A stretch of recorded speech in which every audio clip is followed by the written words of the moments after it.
the #1 MLW.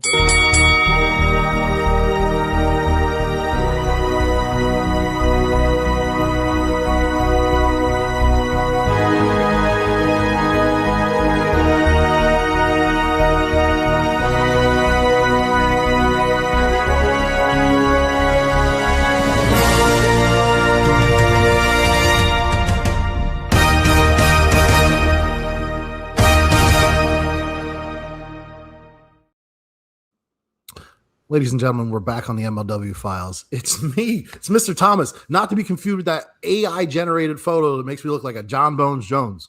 I'm not saying I hate it, but I like it. I'm here with my tag team partner, undisputed tag team champions of the world, Dose Evil. Jeff, what do we got this week? What's going on? What a weekend for wrestling. Oh, on all the wrestling shows that we had to review, I saw a tweet this morning from your best friend, Brian Alvarez, that said that he and Vinny were not only watching, but reviewing.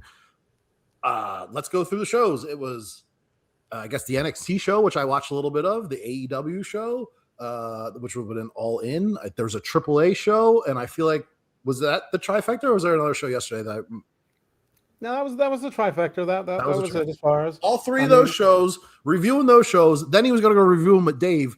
And when the smoke cleared, I was just happy to watch 50 minutes of MLW this week. See, I didn't need to hear that because or read it because Brian Alvarez blocked me several years ago. So I'll text him right now. Okay. So, however, Kevin and I reviewed Triple A, and we also reviewed Heat Wave. We have over like 1,000 views on YouTube alone. And the other guys, Jedi Chris and Jedi Haas, reviewed All In, and they have over 1,500 views on YouTube alone. Not even to mention the other platforms. So Sports Jedi Network kicking ass this weekend, and we're going to continue this. So, and by the way, I didn't think MLW Fusion was a bad show. I actually thought it was a very palatable, very, very easy 45, 47-minute watch. Some funny stuff. Not everything's perfect. Look at that. Look at you trying to be an embassy, being an envoy. I'm not exposing anyone's personal information or what number I'm texting or what it's saved as in my phone. But I did send a text to see if you'd get unblocked. Wrestling Insider, right here. Not me, him. But just the guy who knows a guy. That's all. Wrestling Insider adjacent is me. So, do we have any news to talk about? I will say I didn't watch much of that All In show. I did watch the highlights of the main event. I heard 7 stars for that main event from a very reliable source who loves wrestling. I don't watch AEW, but I have heard from people that it was a very good show and people enjoyed it and they didn't go crazy with time, and the pacing was good. I'm actually super upset that I didn't know about the show until too late, like I always find out, because it would have been, with that time change, on yesterday being the last Sunday with nothing going on. We knew Scotty Scheffler was going to win. There was no golf. Like, it was already a bell-to-bell. There was no football. It's the last Sunday without football. There's nothing going on yesterday, not even a midday baseball game. And I could have watched professional wrestling, but I didn't. I wish I would have known. I wish I would have promoted it on my wrestling all day long. I watched NWA on Comet also as well. So yeah, I did my thing. I did watch a little bit of the Grayson Waller NXT Heat Wave main event though. You reviewed that yesterday, did you not? I thought Heat Wave was a great show. I thought it was the best NXT PLE It was on. I had it on a multi-view, so I didn't always have the sound on. And what I saw the main event, I thought it was good. I still don't like Zillow Fatu as a wrestler or a person. But big day for the New Day yesterday, winning 3 titles. Yeah. Well, I still don't like Grayson Waller as a wrestler. I don't know him as a person. I don't like that he wears boxing trunks or, what Sylvester Stallone would wear in a Rocky movie. I don't understand why that's his gear. Same thing with Solo. I say the same thing about Solo. I don't know why you niggas is wearing fucking boxers out in the ring. I apologize for the N-word, but I just don't get why we're wearing boxing trunks as wrestling gear. Well, I know because Solo's original gimmick was that he was the street fighting champion of wherever whence he came from. Grayson Waller apparently was a boxer or a bare knuckle boxer in Australia, so that's part of his gimmick. His moveset is all that But listen, we if you He's want to hear zippy. my thoughts on Heat Wave, you got 2.5 hours of me and Kev talking about Heat Wave and I'm AAA. promoting your stuff, brother. I'm promoting your stuff so people can follow up, so we don't have to take all this time up at the end when we're running short. No, But I this show, I appreciate feel like I don't have a lot of notes on this show because as we transition into talking and reviewing this MLW Fusion episode, I didn't get the exact time. I know it was around 53 minutes, but it seemed like it went by real quick. Less. And I tell you the exact moment that I looked down at the clock to see how much time was left, credits were rolling. It was time to go, which I think was perfect.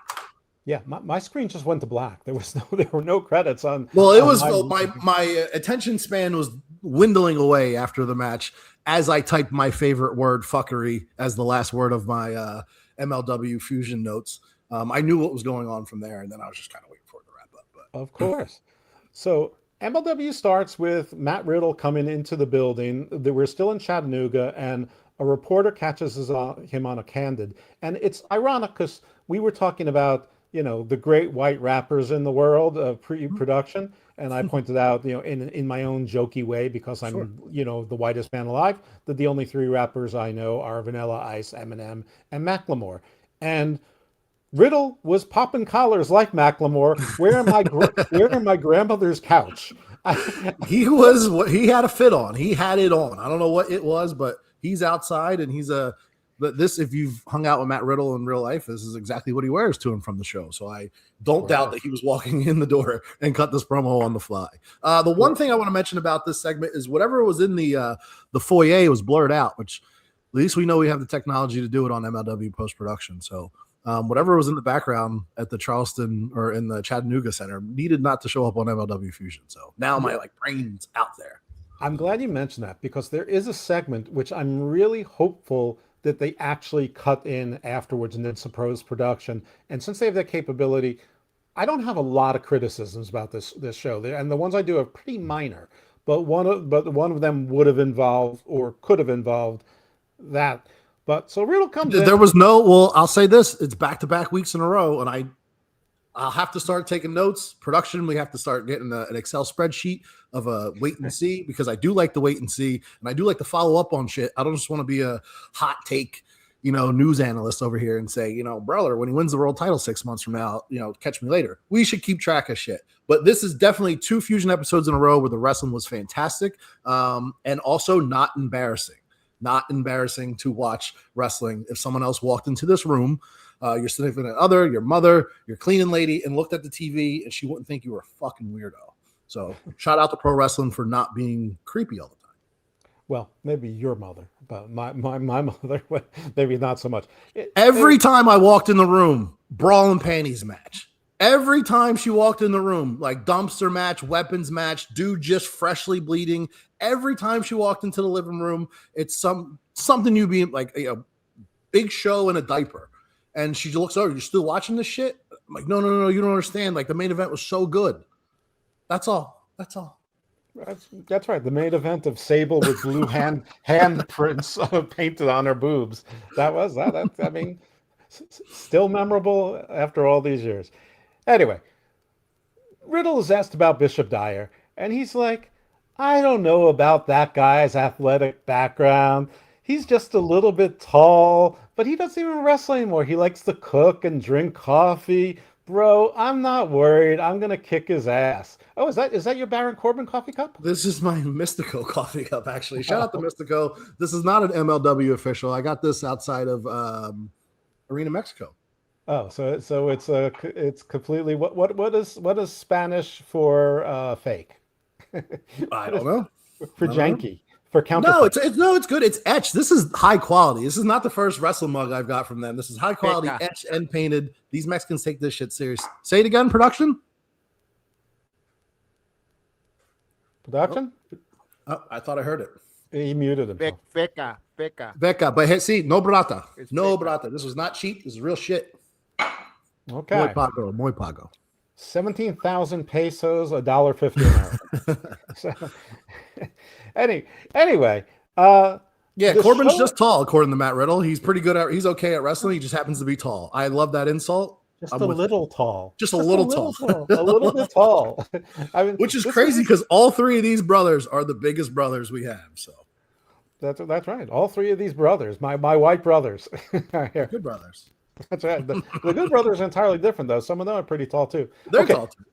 That was also one of my favorites. All right, we're going out of order here. So, all right, my first criticism of the show is that it opens with Jazzy Yang coming in, and that's not my criticism. My criticism is that because we had all the vignettes and we saw everything with Corrine Joy and then the segment with Jazzy Yang last week, that there should have been an introduction video showing them talking. Basically, Corrine Joy and Jazzy Yang saying, giggling around, going, "You're about to see when Jazzy Yang takes that MLW women's title in her debut, why we have 1.2 million followers and why we are the hottest tag team around and why we are the best additions to the MLW roster. Sit back and watch. All of our follows, sparkles," and then there should have been like heart emojis and whatever, and then go into the match just to reintroduce us to Corrine Joy and Jazzy Yang and give us some of this. I think you might be investing a little more time and effort than The Office wants to invest into these. Respectfully, and also the pacing of this show.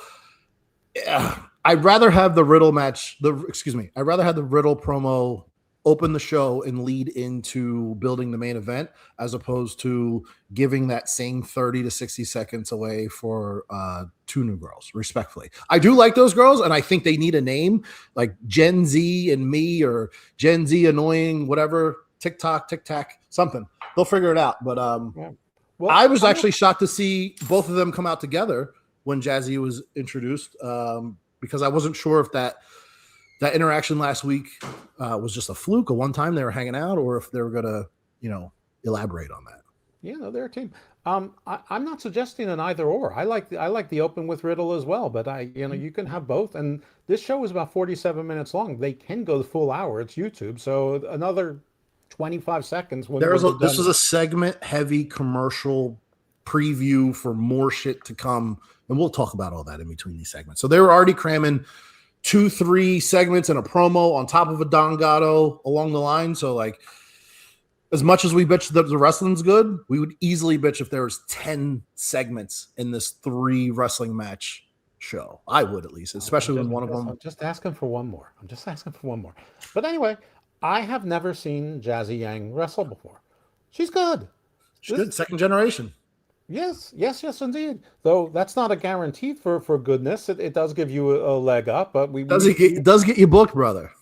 We know the names. We need not go through the ones that flunked out. We also can talk about the ones that are gigantic successes as well. Speaking of Corrine Joy, I saw her on NWA this weekend as well. So she was in town, right? Doing a little double duty. Yeah, you could have showed up at Tampa and met her, but no. I was at a pool party on Saturday. My bad, dog. Right, on your roof. Hey, listen, don't dox me out here, right, brother? I mean, I know that you're not leaving the apartment to go to a pool, so I mean, I know it's on premises, sure. In situ, as we say in colonizing the space industry. So yeah, this was a good match against Shotzi against Jazzy. Surprisingly good, maybe not surprisingly good. Just it was.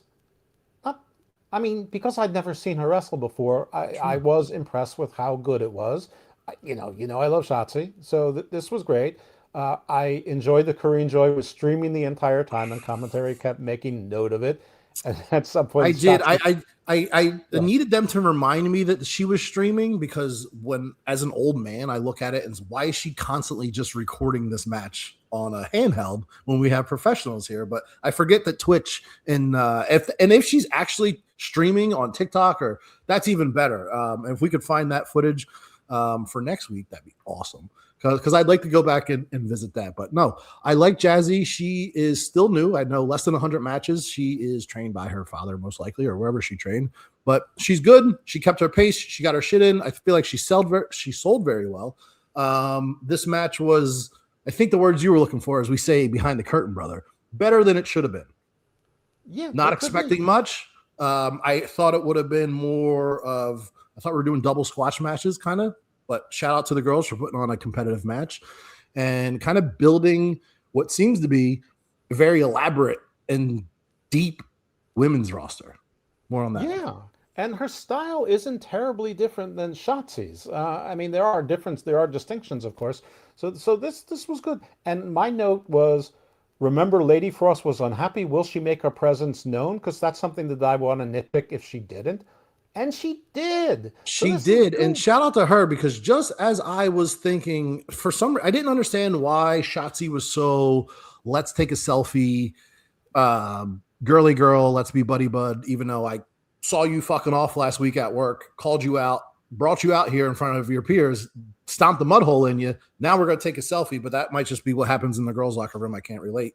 But soon as I felt like, why is she fucking off with this girl? You got your girl. You got your wish, Lady Frost.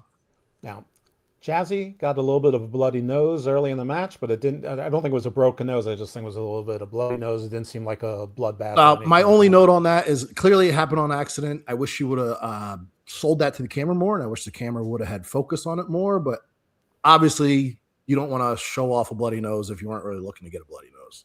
And I think it came from the, front tumble off the apron to the floor somewhere. It seemed like it's where it showed up. Yeah, who knows? It's not ballet, as they say. Jazzy, tough broad. Because some of these women would have shut down and cried. But she's tough. Right. Not her, not Mercedes Monet, not the Lyra Valkyria. The world has changed. Red equals green. My only criticism for Jazzy is I would like her to have some more colorful gear. It seemed a little bit faded, a little bit plain. That's okay. That's okay. She's getting. I feel like both of them gave "we're new here" vibes. Like that's kind of how I felt about the other girl. New here in the sense of no one else looks like us. I don't want to talk on anyone's looks or how that's going to get them here or there, but I personally think Jazzy's super cute. She has a great look. She's very lovable and enjoyable, much like can't think of her name right now, the one that lost the title last night with the broken hand. Lost the title with the broken hand. The girl from Philly. Yes. I could see Jazzy very much being a very lovable babyface, much like Willow Nightingale. Oh wow! I mean, yeah, I could see that too. I mean, I haven't heard enough from her, personality wise, but I can see the parallel. Willow, I love Willow. I don't watch AEW, but I love Willow. I love her in MLW. I loved her in Ring of Honor. I love, I've seen her around, and she's great. I get that. I've met Jazzy, and I get that like upbeat vibe from her, where like it's hard to root against her. Like even in this match, it seemed a little weird that it was kind of babyface versus babyface, and she wasn't quite Healy, but at the end, it made sense. Yeah. That's as much nice things I'll say about women's wrestling right now. I mean, it was a little strange because they've been advertising Corrine the whole time, and she sort of was the second fiddle, which I don't have a problem with, except that she was the one they've been advertising the whole time. She didn't really make a nuisance out of herself much during the match, which makes sense since they're faces. I was not clear of that. I thought that they were going to be heels with the whole Gen Z streaming, distracted, self-absorbed kind of thing. But listen, we'll see what the future holds. We know that hate is coming in, and that's at least 2 women. I paid more attention to the video this time. I saw pink hair and dark hair. There's 2 of them. There's at least 2. So that's pretty cool. But yeah, my note here, and I'm sure I'm going to beat you to it like I always do. With Shotzi being the champ and kind of happy-go-lucky, Lady Frost is really establishing no bullshit. She's the bitch of this division. Like, wipe that fucking smile off your face. Let's fight. Yeah, and that's exactly what she gave me when she came through the curtain this week. And she's just, what the fuck are we laughing about? Like, this is what you put them in front of me to haha and have a good time. I like it. Right. I did like when Shotzi took the camera and she streamed her swanton finisher bomb at the end. So where's this footage? Where is the footage? And then they celebrated together, and of course, Lady Frost did come out, as you pointed out, and yes, she was looking frosty. I mean, if eyes could freeze, very much so. So yeah, this was good. And by the way, we did see on Sports Jedi Network that Jazzy Yang did like one of the posts. So hopefully, Jazzy, you're watching now, and hey, maybe you and Corrine can share this show with your 1.2 million followers. That would be really cool. We're not putting you over because of that. I mean, I made my notes yesterday when I watched the show. We'll see if we'll see if we can get one of them on the show. It seems like the perfect intro to this podcast in the women's division. Let's start some of the new entry people. Listening to you. Speaking about former guests, we then get an introduction vignette about Contra Brick Savage, the man that Yosef Samuel has been searching to build someone cruel enough to stand by his side. Cruel enough. He didn't say Black Hand, but he's going there pretty soon. New Black Hand of Contra, it seems. He was searching for a main event, and boy, did he find a monster in Brick Savage. This was a very good promo.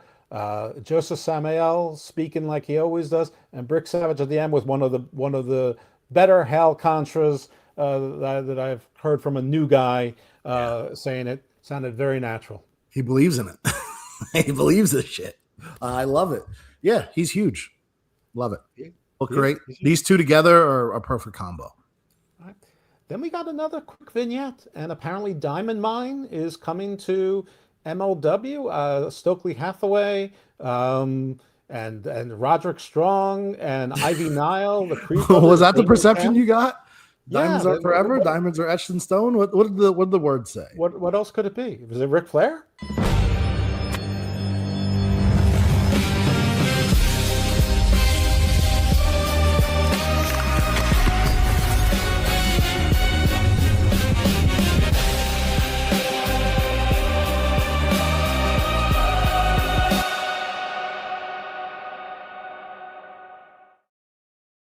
You know, guys, I don't normally go through my personal collection here, but I got a very limited official WWE NXT Diamond Mine Stokely Hathaway zip up that I have never worn, probably. I think I paid for it, but if anyone wants to buy that vintage wrestling merch, send me an offer. I'll say no.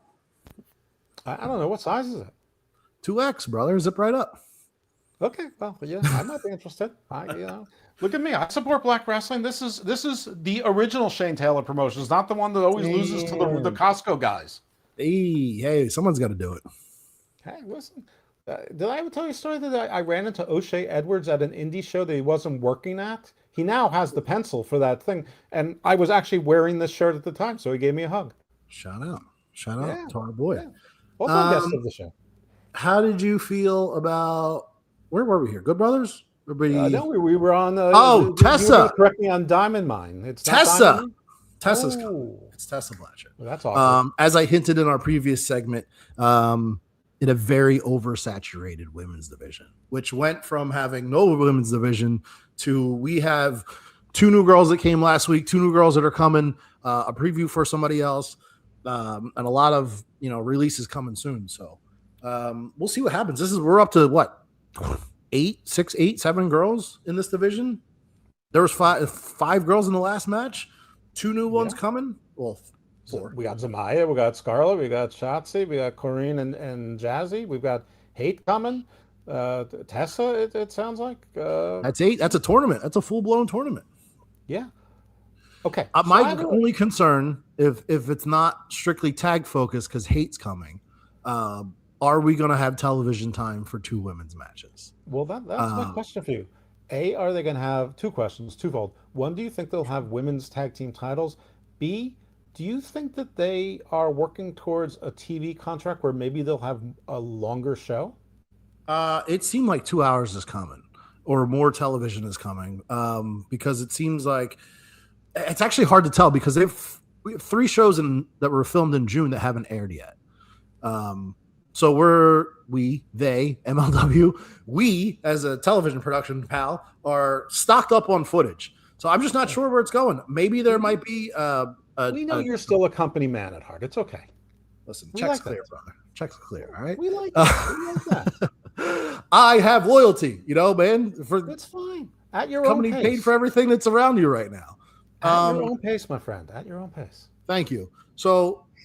With that being said, I could see them maybe doing an all girls episode, like a Joshi themed episode, much like we had a what was that CMLL, Fantastamania special edition of Fusion.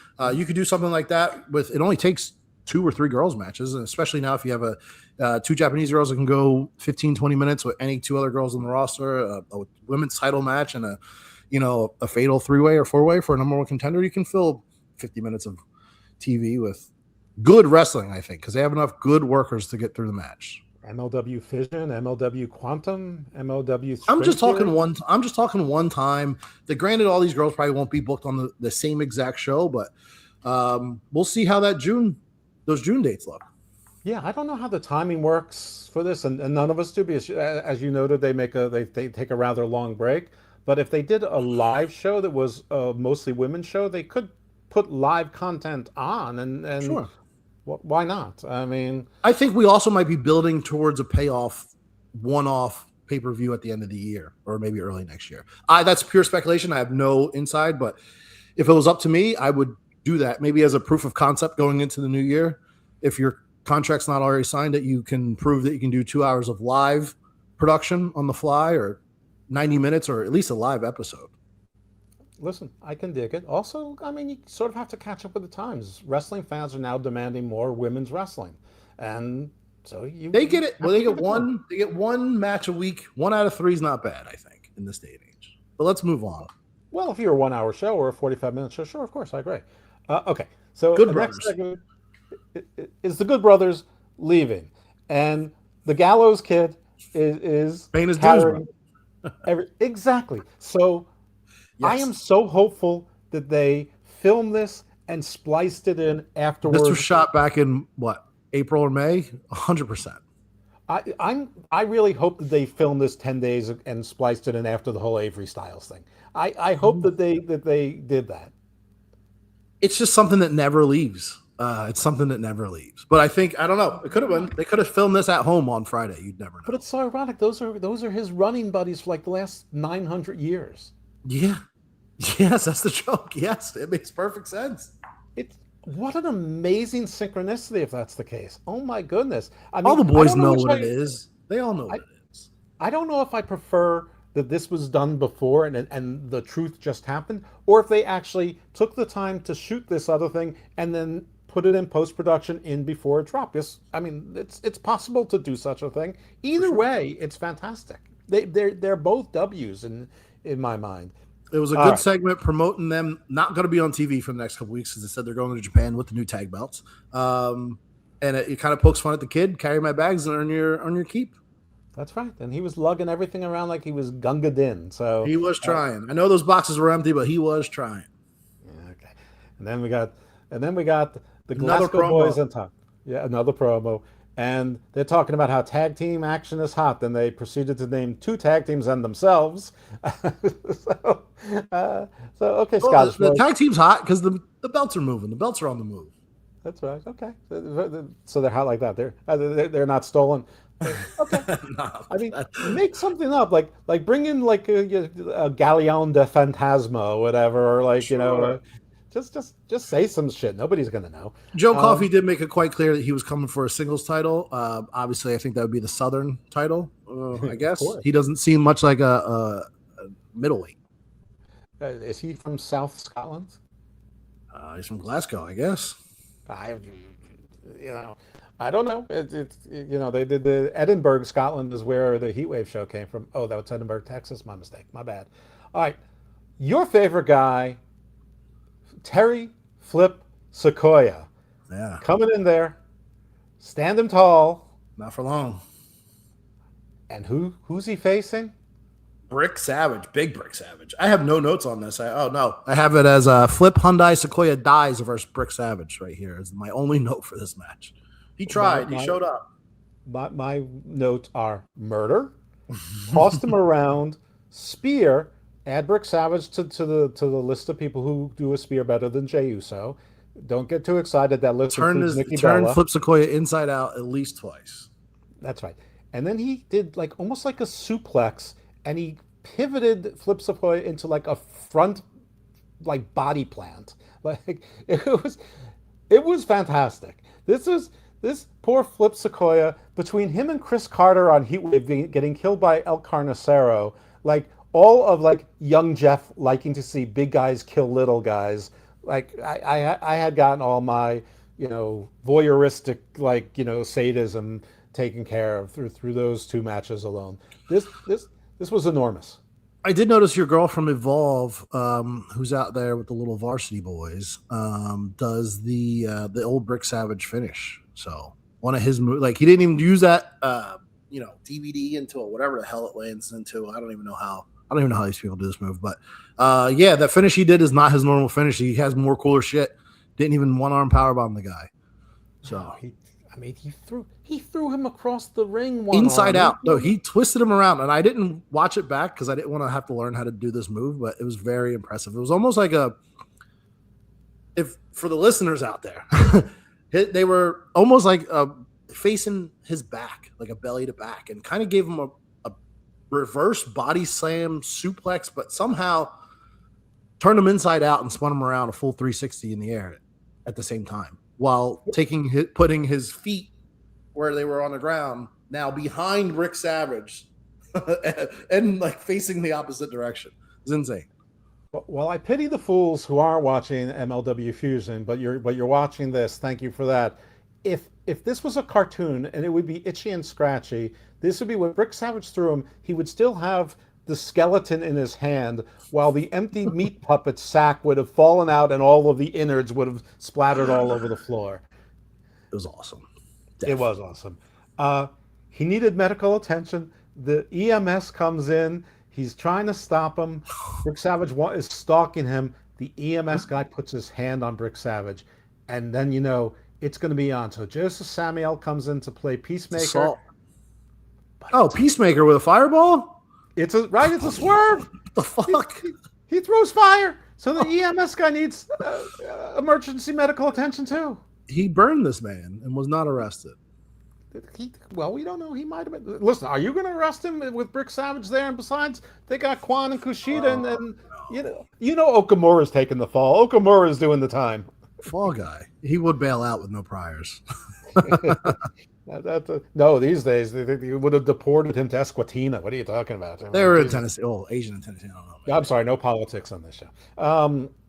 In any event, we then meet the Skyscrapers, and it's just the original two Skyscrapers. They are strategizing the match, and Baron Corbin's like, Bishop Dyer. It's like, don't worry about anything. I got this. But worry about Josh Bishop. And Dijak's like, don't worry. He's excitable. All mouth, no ears. His mouth is open. His ears need to be open. All of that stuff. I feel like this is something we haven't. I mean, we saw the one interview where he grabbed the mic last week and did it. Yeah. I feel like we should have seen like a couple more episodes before we got to this point. I sort of felt like Heath Ledger's Joker going, well, that escalated quickly. He's the problem child. He's beats on his own drum. He's with them, but he's a little bit of a loon. He is. And he comes in and he clearly thinks he's excited. He's like, don't worry about the strategy. Just follow me and you'll learn everything you need to learn from me. So 24-year-old, a 26-year-old. We'll figure out when we get out there. Yeah, that's great. I don't know. Do you think this giant ego is what caused Bishop Dyer to clone himself and get hired by WWE? I don't know, but I definitely see the demise of the Skyscrapers coming soon. Sad to see. Sad to hear about it. All right, we already talked about hate. We learned that Chattanooga has a Class 1 trauma center, and that's where both Trey, Flip Sequoia, and unnamed EMS guy is being taken. I don't know who's driving the ambulance now, but somebody's driving the ambulance to a Class 1 trauma facility in Chattanooga where both men will receive attention. We cannot confirm that either or both did not pass away. That's crazy. It is crazy. Again, Okamura is taking the fall. The Opera Cup starts in 2 weeks. No new entrants have been announced, although Court Bauer is scouring the earth for the greatest competition. And once again, I want to let the world know, I declare myself for the Opera Cup and Battle Riot and the Royal Rumble. Thank you. Yeah, it's seeming these commercials are leading me to believe it's a very international heavy tournament, which I'm okay with. We had Mystico win last year, maybe the last 2 years. 2 years, yeah. Um, so we'll see where it goes this year. I hope it's a new young guy. Um, that's all. That's all I want. Someone new and young. Yeah. Well, we're getting the brackets next week, so that'll be cool. That's something to look forward to. And we'll make a prediction game out of it. We'll figure out some type of prediction game for sure. Cool. Now, Ramson, every they always explain what the Opera Cup is, but apparently wrestling like 100 years ago used to be in opera halls, and so they would have tournaments, and the winner got the Opera Cup. MLW brought that back to have a different name, but tied to something old-fashioned, to give it a little prestige. And I believe a couple of years ago, maybe just last year, they the winner of the Opera Cup. It's almost like a Money in the Bank. You get a title shot, or winning the Royal Rumble, you get a title shot. And Or is that, Mystico used it for the middleweight title. I don't know. I don't know. You're the company, man. I'm just saying, history has shown. Well, he had that title after he won the cup, so I guess that's what cashed it in on. Mm-hmm. Anyway, that's what it's about, but that's why it's called the Opera Cup. I wondered that as well. Of course, Tom Lawler was on commentary. He's a prior Opera Cup winner and MLW champion as well. And actually, him and Dijak had some pretty good banter involving Lawler. Despite being the heel, or because he's a heel, still very much Team Riddle, because they're buds and training partners and tag team partners and all. A lot of MMA references and the knowledging of the triangle choke. Yep. So the Nomad Bishop Dyer comes out with Dijak, not with Josh Bishop, just with Dijak, to face the Rude Dude. Dijak goes straight to commentary. He's like, it's good for me to be back at commentary. And you know what? It was good for him to be back at commentary. He was really good. He's excellent. I noted last week that he's getting better on the mic. I think he's just super comfortable and kind of doesn't give a fuck.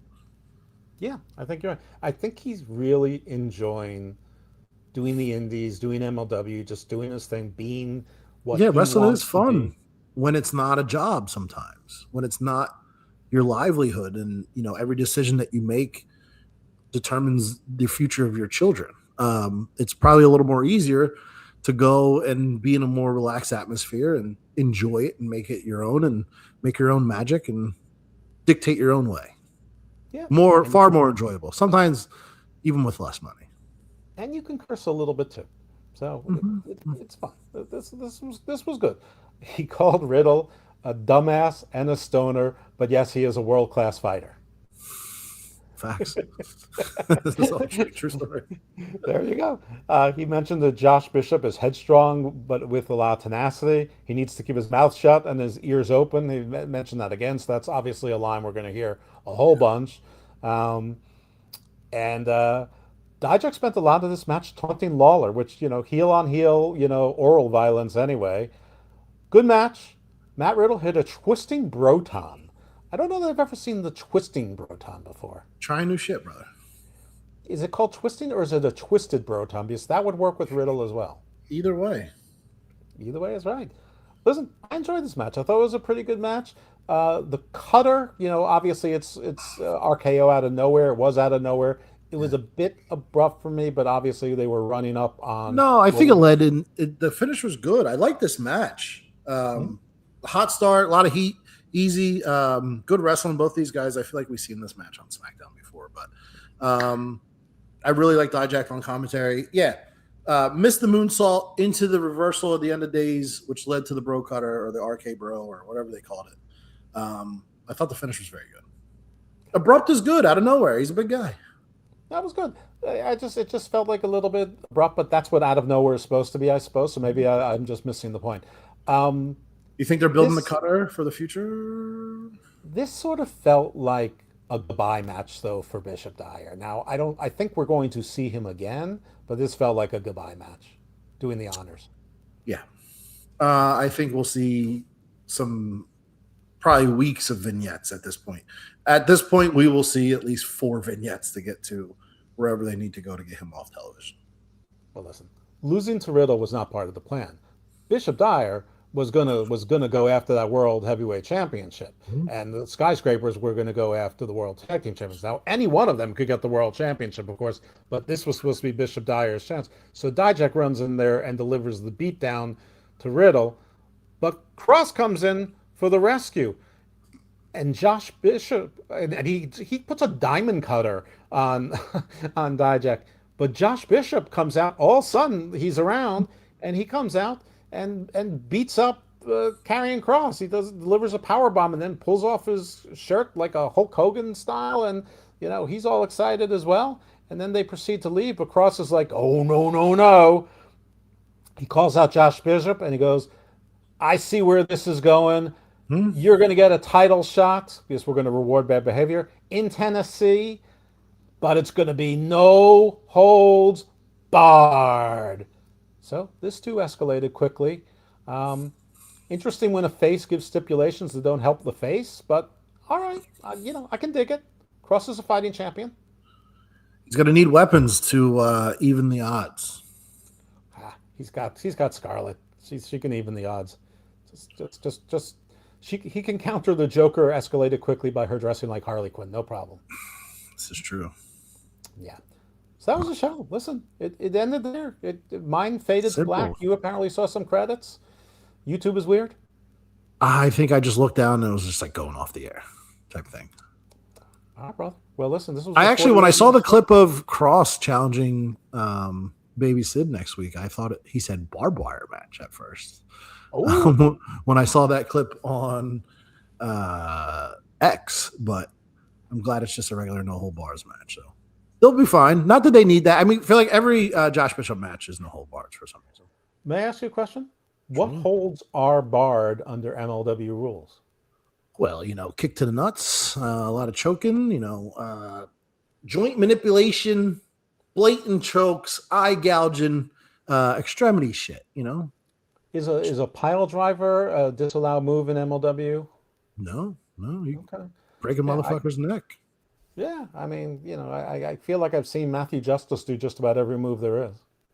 On a weapon. That's right, from the second floor. Also that, I think we're going to get a little bit of that next week. There's a balcony in Chattanooga. In the shopping cart. Yeah, the only issue with the Chattanooga, and it didn't affect me last week, it did this week, is that a lot of times the camera angles went straight into those spotlights. I don't know if like they the only thing it took away from was Shotzi's swanton off the top. For some reason, that never. But I just feel like it wasn't zoomed in. It was too far back, or there wasn't another camera shooting. I feel like they just could have got a better angle of that, but maybe that was the better of the two shots. I have a theory, and you tell me, because I know you weren't there, but sort of the schedule of shows. I have a theory that last week most of that was shot while there was still sunlight out, and the sun went down, and so they turned those lights on. I don't know that building. I couldn't tell you either way.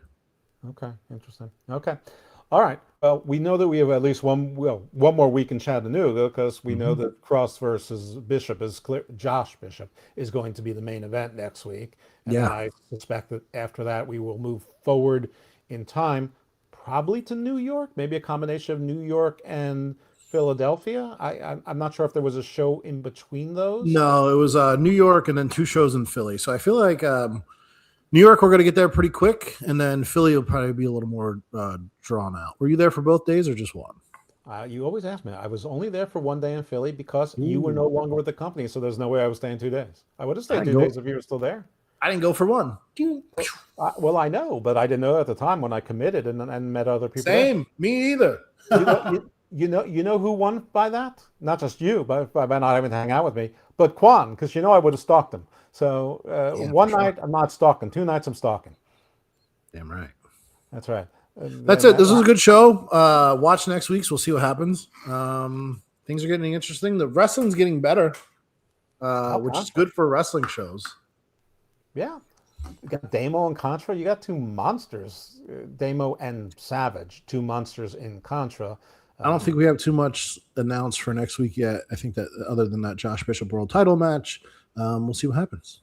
I thought I heard Lady Frost say that she was going to face Shotzi next week, but I don't remember seeing that formally announced. But the thing I'm actually yes, the main event's going to be exciting, but I am looking forward to the Opera Cup brackets. I want to see who's there. I agree with you. I expect to see some people from New Japan, from CMLL, and maybe some surprises. I hope it's not as drawn. Well, I feel like you could get this Opera Cup done over the course of those 2 days in Philadelphia. I hope.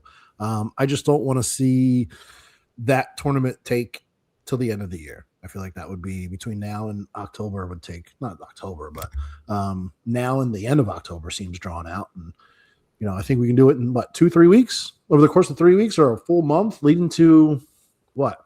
I don't know. I suppose the tag team champions are out of pocket for a while, so there won't be much tag team action, but we've got women coming in and women tag teams. So and we didn't see Zamaya again. So hopefully we'll see her again soon. All right. So it's 8 matches total over a course of 3 weeks of television. Maybe you can do all first round brackets 1 week if they're 10-minute time limits, if you try to get them in, and then you could go from there. 3 weeks over the course of 3 weeks. Yeah, one match from each bracket each week. Sure, absolutely. And then the finals is obviously your main event, and it could probably just be a 1-match show depending on what the time limit is. Can you confirm any tournament matches when you were in Philadelphia? Did you see 2 people wrestle on the same night? Maybe you just weren't confirming or denying? I did see people wrestle 2 matches in the same night. I hope it was tournament Opera style Cup matches. I will not tell you who was in them or who won them. No spoilers. Perfect. And to be honest, I'm not even sure that I remember which matches were which. Kayfabe, brother. Absolutely. I will confirm that Teddy Long was not in Philadelphia the night I was there. Play it. That means there's no tag team matches with The Undertaker. Holla, holla, holla. All right, guys. Catch you next week, 6:05. Stay with my friends.